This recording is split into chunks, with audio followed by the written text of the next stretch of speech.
Bismillahirrahmanirrahim. Assalamualaikum warahmatullahi wabarakatuh. Waalaikumsalam warahmatullahi wabarakatuh. Teman-teman penonton dimanapun berada, kami di sini di Kampung Magfiroh sekarang sedang memulai podcast untuk tugas kita Ustadz Wido dalam World View Islam dengan saya sendiri Muhammad Firman Taufik Rahman. Dan saya Muhammad Rizky Akbar. Insya Allah saya sendiri akan membahas tentang konsep kebahagiaan. Dan saya membahas tentang konsep adab. Oke.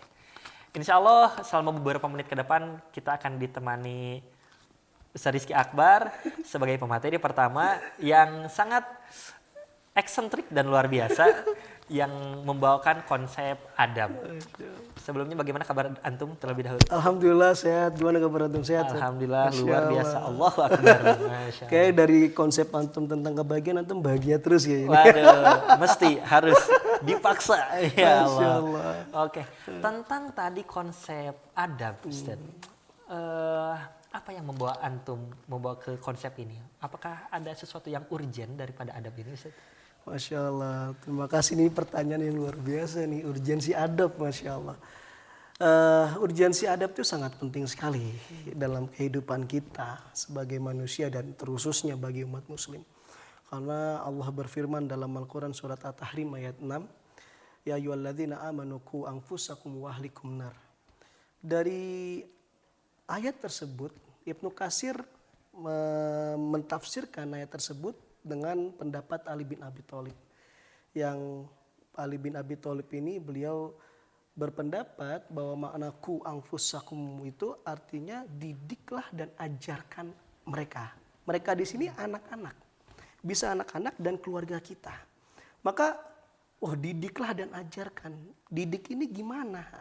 Dalam buku pendidikan Islam yang dibuat atau dituliskan oleh Dr. Adian Husaini tentang didik dan ajarkan di sini bagaimana caranya orang tua atau kita sebagai pengajar menanamkan kepada anak-anak kita itu adab agar terhindar dari api neraka. Sehingga dari ayat ini sangat jelas sekali urgensinya bahwasanya adab itu memiliki kedudukan yang khusus dalam Islam. Hadis Rasulullah juga SAW menyampaikan meriwayatkan Anas radhiyallahu anhu, Rasulullah SAW bersabda, akrimu auladakum wasinu adabahum. Muliakanlah anakmu dan perbaikilah adab. Dari Quran sudah ada, dari hadis sudah ada. Berarti memang adab ini urgensi sekali dalam kita sebagai umat muslim. Seperti itulah urgensinya adab bagi kita umat manusia dan terkhususnya umat muslim.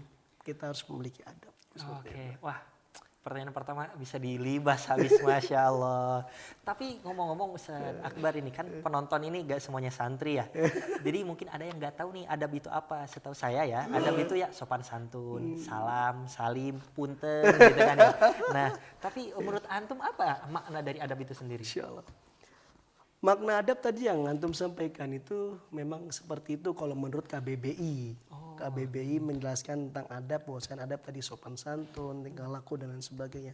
Tapi di sini saya akan mengambil pendapat seorang ilmuwan terkenal, ilmuwan internasional kontemporer, dan beliau yang menyusun tentang konsep adab dan ta'dib, yaitu Profesor Dr. Naqib Al-Atas. Beliaulah yang masuk tentang konsep adab. Apa sih adab itu kata beliau? Menurut beliau adab adalah amalan, tindakan, dan perbuatan yang betul. Nah, perbuatan yang betul ini kita harus paham. Tidak perbuatan betul itu apa sih? Nah, perbuatan betul di sini adalah perbuatan yang mana betul itu kan hanya milik Allah. Kebenaran itu hanya kembali lagi kepada Allah. Maka bagaimana amalan kita bisa menjadi amalan yang betul dan benar? Maka kita harus kembali kepada ajaran yang Allah turunkan kepada Nabi kita Muhammad SAW. Melalui Nabi kita beliau ajarkan. Dan Nabi Muhammad itu sebagai contoh nyata bagaimana beliau menerapkan kepada para sahabat tentang akhlak dan adab. Kalau ditanya apa sih hubungan akhlak dan adab? Akhlak itu kalau pemaknaan secara maknawi, akhlak itu kan dari kata khalaqah. Dari lugawinya itu kan khalaqah, sang pencipta itu khalik, yang diciptakan itu makhluk. Kalau kita hubungannya baik dengan khalik itu dan baik juga dengan makhluk, maka terpancarlah dalam diri kita akhlak. Tapi menurut Dr. Adian Husaini, apa sih hubungannya akhlak dengan adab? Akhlak itu merupakan hasil dari pengimplementasiannya dari adab-adab. Jadi implementasinya adalah adab. Ketika adab-adab kita baik, muncul akhlak. Nah, begitu juga Rasulullah bahwasanya diutus ke muka bumi ini salah satunya untuk melengkapi akhlak. Maka amalan tindakan yang betul itu berarti harus balik. Balik kemana rujukannya? Ke Al-Quran. Dan yang kedua mana? Ke sunnah. Karena Rasulullah sudah menunjukkan bagaimana perbuatan-perbuatan yang betul tersebut. Maka disitulah makna adab. Perbuatan yang betul sesuai yang diajarkan baginda Nabi, yang mana semuanya sekarang sudah kita bisa pelajari melalui Al-Quran dan Sunnah. Seperti itu. Masya Allah, tabarakallah. Wah, sangat daging isinya teman-teman. Luar biasa. Tapi omong-omong tadi soal amalan, tindakan, perbuatan. Ini kan konsep yang harus diimplementasikan ya kepada anak didik, kepada teman-teman, kepada semua warga agar warga ini beradab, memiliki peradaban yang bagus. Apa itu konsep yang harus dilakukan atau dikerjakan? Insya Allah. Boleh tahu. Ini pertanyaannya juga daging ini. Jadi konsep adab berarti gimana?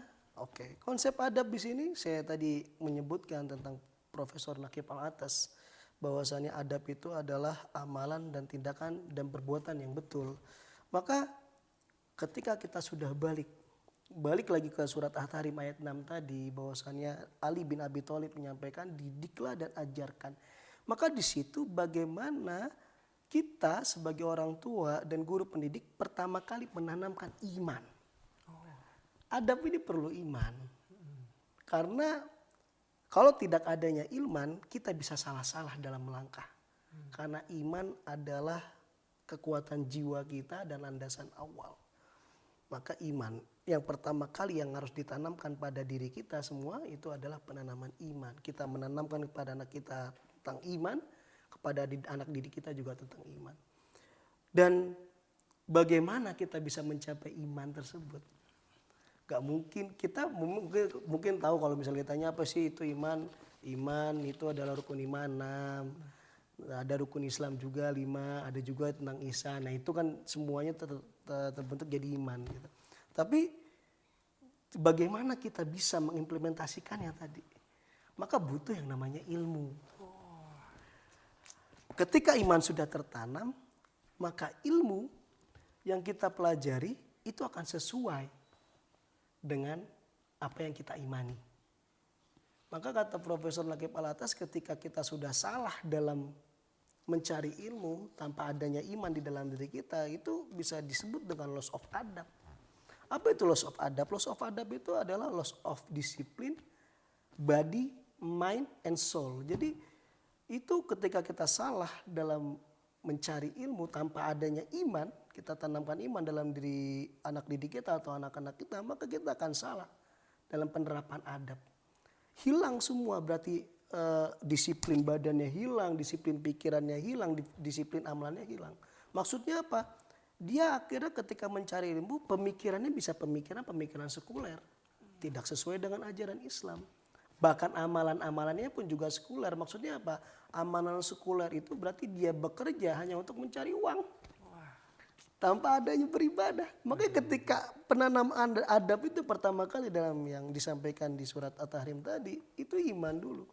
Ketika iman sudah kuat, maka ilmu itu yang harus kita cari. Yang ilmu yang kita cari itu yang akan sesuai dengan tujuan kita, yaitu penanaman iman. Maka Allah pun mengatakan dalam surat Al-Mujadalah ayat 11 bahwasanya betapa pentingnya ilmu dalam diri kita sebagai umat muslim. Yarfa'illahu alladhina amanu minkum walladzina utul ilma darajat. Allah akan mengangkat derajat orang yang menuntut ilmu dan membedakan dengan yang tidak. Maka di sini ilmu yang kita cari sebagai umat muslim, kita harus sekali mencari ilmu, wajib bagi kita sebagai seorang muslim. Dan ilmu yang kita cari harus sesuai dengan iman. Agar apa? Agar amalan kita menjadi amalan yang betul sesuai dengan konsep Profesor Nakib Alatas. Maka konsep adab itu apa? Penanaman iman, pencarian ilmu sehingga sesuai dengan keimanan kita. Karena Dr. Wido juga pernah menyampaikan bahwasannya dasar seorang muslim adalah berfikir. Sesuai dengan surat Allah berfirman dalam surat Al-Imran ayat 190 ayat 91. Alladzina yazkurunallaha qiyaman wa qu'udan wa 'ala junubihim yatafakkar. Itulah dasarnya seorang muslim itu harus berfikir. Nah, berfikir, maka hasil dari berfikir adalah ketemunya ilmu. Ketika ilmu sudah sesuai dengan keimanan, maka amalan yang kita lakukan insya Allah betul dan benar sesuai dengan ajaran Allah, Nabi kita, dan Allah lah yang memberikan keberkahan pada kehidupan ketika sudah tertanaman adab itu. Berarti adab itu iman, ilmu, dan amal. Seperti itu. Masya Allah, pemirsa dimanapun Anda berada, luar biasa bahasan konsep adab dari beliau ini. Mulai dari urgensinya, maknanya, dan konsepnya sangat berdaging, luar biasa. Ya Allah. Masya Allah. Sekarang giliran saya nih yang nanya nih. Kan dari tadi saya menjelaskan konsep adab nih ya. Ya Allah. Ya Allah. Karena silakan. antum juga kan kita sama-sama sebagai mahasiswa dan ini merupakan tugas dari Dr. Wido dan saya juga sangat sepakat agar ilmu yang kita dapatkan itu tidak hanya tertuang dalam tulisan saja, tapi bisa kita siarkan melalui YouTube dan channel-channel lainnya. Karena ini era digitalisasi, semuanya bisa. Oleh karenanya sebenarnya saya ingin bertanya juga nih, Masya Allah. Antum kan tadi membahas tentang konsep adab, konsep bahagian ya, Masya Allah. Menurut antum kebahagiaan itu apa sih? Aduh, luar biasa nih pertanyaannya. Tapi sebelum itu izinkan saya mengakui ini pertama kalinya saya direkam berbicara dan direkod. Jadi mohon maaf jika ada kesalahan dan nervous ya teman-teman. Masya Allah. Kebahagiaan sebetulnya ini yang berat ya. Kata-kata yang sering digaung-gaungkan, dicari-cari oleh orang-orang. Apa sih kebahagiaan? Gimana ya cara kebahagiaan? Healing untuk mencari kebahagiaan. Sebetulnya ketika kita mencari akar dari kebahagiaan itu diambil dari kata bahagia. Dalam bahasa Inggris disebut happiness. Nah, psikolog-psikolog itu sudah mencari dan merumuskan makna dari kebahagiaan itu. Sampai saat ini, sampai dokter psikolog ternama dunia yang bernama William Wundt juga Ruud Van Hoven itu mencari apa makna sejati dari kebahagiaan dan bagaimana rumusan-rumusan yang bisa digunakan semua orang agar setiap orang itu bisa mencapai kepada kebahagiaan. Namun salahnya Sigmund Freud dan teman-temannya para pakar psikologi itu hanya berfokus kepada dinamika individual dan juga patologi manusia. Yang mana itu adalah analisa penyakit yang datang, bagaimana kesetresan itu bisa ada, social distraction, ada juga anxiety zaman sekarang. Jadi hal-hal negatif yang jadi fokus itu. Dan untungnya pada zaman sekarang ini nih ada gelombang baru nih. Jadi para psikolog itu tidak hanya fokus kepada hal-hal negatif pada jiwa, tapi mulai belajar dengan positive psychology. Nah, apa nih positive psychology? Ini adalah bawahan atau batang atau ranting dari ilmu psikologi yang membahas tentang aspek-aspek potensi-potensi kebaikan manusia. Nah, ini dicari sampai ke psychological well-being. Nah, yang kita sebut sebagai kebahagiaan. Jadi kebahagiaan itu masuk ke dalam branch psychological well-being. Masya Allah. Gitu. Masya Allah, para pemirsa sekalian, beliau sudah menjelaskan tentang kebahagiaan ini bagi penonton yang masih sedih aja nih, harus nonton nih, biar kita tahu nih kebahagiaan tuh gimana. Kalau tadi yang disampaikan beliau kan kebanyakan dari pemikiran-pemikiran Barat ya Satya kalau nggak salah. Maka saya pengen tahu nih, apa sih perbedaan kebahagiaan menurut pandangan Barat dan pandangan Islam? Oke. Sebelum ke sana teman-teman, saya mau lanjutin dulu nih. Ternyata masih ada definisi dari Barat ini. Belum beres yang dari Islam. Apa yang dari Barat? Ternyata orang-orang Barat itu terkait tadi psychological well-being itu mereka memfokuskan bahwasannya kebahagiaan itu berada pada life kepuasan hidup. Nah, kepuasan hidup yang mana kepuasan hidup ini terdiri dari emosi dan juga pleasure, kenikmatan.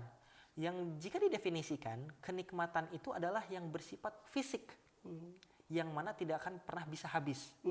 Nah, kebutuhan yang dipenuhi dari kebutuhan fisiologis itu juga termasuk dalam indikator kebahagiaan bagi orang-orang yang mempercayai psychological well-being. Kebahagiaan menurut versi barat nih, betul. Nah, tapi ternyata salah satu dokter psikolog menentang itu yang bernama Emma Manson. Nah, profesor ini berkata, ternyata there is no relation between average income with psychological well-being. Yang artinya sebetulnya nggak ada hubungannya antara tercukupinya kebutuhan dengan kebahagiaan. Jadi orang-orang negara-negara yang dianggap bahagia dengan UMR di atas rata-rata, mempunyai daya beli 2 kali lipat dari penghasilannya, mereka justru menyumbang angka bunuh diri terbesar. Ini berdasarkan survei yang dilakukan oleh Emir Khan. Wah, ini sangat luar biasa ternyata penonton yang katanya paling bahagia di dunia ternyata menyumbang angka bunuh diri paling besar. Betul. Nah, ini yang patut kita ketahui gitu dari barat. Nah, sementara tadi jika ditanya dari Islam. Iya. Bagaimana? Ternyata psikologi itu bukan hanya dari barat, teman-teman, tapi dari muslim juga ada. Nah, betul. Psikolog dari muslim itu seperti Ibnu Qayyim, juga Imam Ghazali juga betul. Filosof juga Ibnu Sina yang sekaligus dokter juga banyak menjelaskan ternyata padanan kata yang cocok seperti kata Ustadz Wido ketika kita menjelaskan sesuatu harus tahu definisinya terlebih dahulu. Jika kita salah mendefinisikan maka akan salah artinya, salah penjelasannya, salah rumusannya, salah solusinya, salah akarnya. Nah, ini tidak baik. Maka padanan yang tepat untuk happiness itu bukan tadi psychological well-being, tetapi kita ambil dari bahasa Arab yaitu sa'adah. Masya Allah, sa'adah. Nah, sa'adah secara terminologi ini, Ustadz Akbar, artinya itu adalah ketenangan. Ketenangan ya. Ketenangan, itmi'nan. Nah, ini terdapat dalam Mu'jamul Arab. Nah, Ibnu Manzur juga mengatakan selain ketentraman juga ada keridhaan. Yang mana ini adalah lawan dari kesengsaraan. Nah, jadi orang-orang yang bahagia pasti tidak sengsara kan? Memang konsep Islam seperti itu. Jadi bahagia atau sa'id itu lawan dari kata kesengsaraan. Nah, sementara Ibnu Sina mengatakan kebahagiaan itu hanya ada di akhirat. Masya Allah. Hanya ada di akhirat ketika dia bertemu Tuhannya. Maka apapun yang ada di dunia bukan kebahagiaan namanya, tapi hanya sekedar kelezatan. Oh, beda kelezatan dan kebahagiaan. Beda. Ya. Nah, penonton mungkin bisa tahu nih apa bedanya kelezatan dan kebahagiaan. Betul. Kebahagiaan hakiki itu ada di akhirat ketika bertemu Tuhan. Dengan Allah. Dengan Allah. Kelezatan hanya sementara. Sementara sifatnya. Betul. Ya. Nah, sama dengan kebalikannya, kepedihan dan kesengsaraan. Kesengsaraan akan ada di neraka, sementara kepedihan hanya ada di dunia. Jadi yang bersifat sementara itu semuanya ada di dunia. Nah, begitu. Sadaqah. Masya Allah, ini daging semua nih, Masya Allah. Keren tadi penyampaian beliau. Jadi menurut pandangan barat itu konsep kebahagiaan itu adalah terpenuhnya kebutuhan secara fisik. Padahal itu enggak. Betul. Karena pada akhirnya terlihat angka kematian tertinggi malah dari mereka kan gitu. Betul. Nih, makanya nih bagi para penonton yang menganggap kebahagiaan itu harus mencari uang sebanyak-banyaknya ini, terus dan itu sifatnya sementara, itu akan pada dasarnya itu adalah sebuah kelezatan sementara yang tadi disampaikan. Dan tadi sudah disampaikan juga sama Ustadz Firman, Masya Allah, tentang kebahagiaan menurut Islam. Ada tadi sangat detail dan jelas, ini daging semua. Nah, kalau sudah antum sampaikan semua, orang kan kalau sudah dikasih tahu hasilnya begini, oh caranya begini. Kita gimana sih tips-tips kita agar bisa mencapai kebahagiaan itu? Oke, teman-teman. Wah, ini yang pasti ditunggu-tunggu nih. Teman-teman. Karena setiap kita pasti pengen bahagia dong, nggak mungkin nggak kan? Tapi bukan kebahagiaan yang sementara loh. Bahagia yang selama yang tadi kalau menurut Ibnu Sina kebahagiaan selamanya itu ketika bertemu dengan Allah, betul. Bagaimana Ustaz? Tips-tipsnya nih. Nah, oke. Izin mengutip dari Al-Qur'an. Masya. A'udzubillahi minasyaitonirrajim. Wa amal ladzina su'idu khalidina fil jannah. Oh, Masya. Nah, ini surat Hud ayat 108. Jadi pertama saya kasih tahu dulu bahwasannya kebahagiaan itu hanya mutlak dimiliki bagi orang-orang yang akan masuk surga. Oh, Masya Allah. Jadi kalau belum pasti Masuk masuk surga, nggak ada bahagianya. Betul. Harta sebanyak apapun nggak akan mungkin bahagia, betul. karena akhirnya tidak di surga. Nah, maka surga ini digapai dengan cara tidak gratis. Ada harga yang harus dibayar.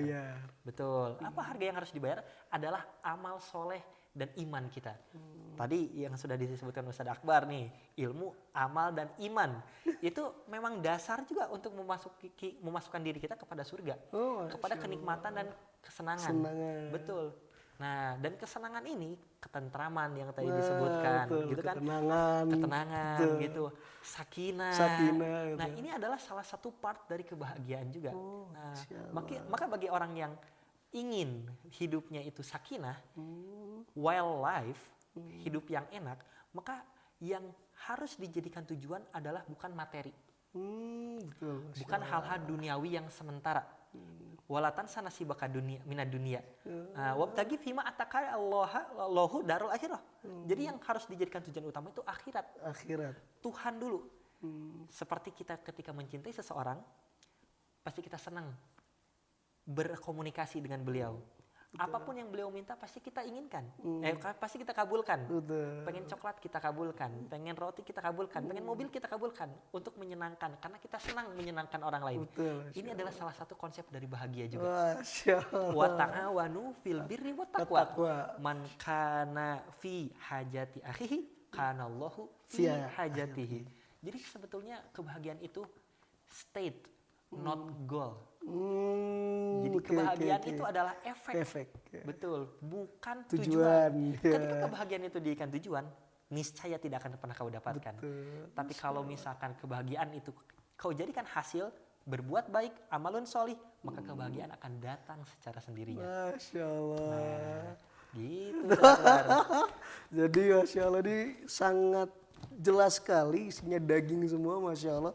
Beliau menyampaikan bahwasannya kalau kita mau bahagia, berarti kita harus masuk surga dulu.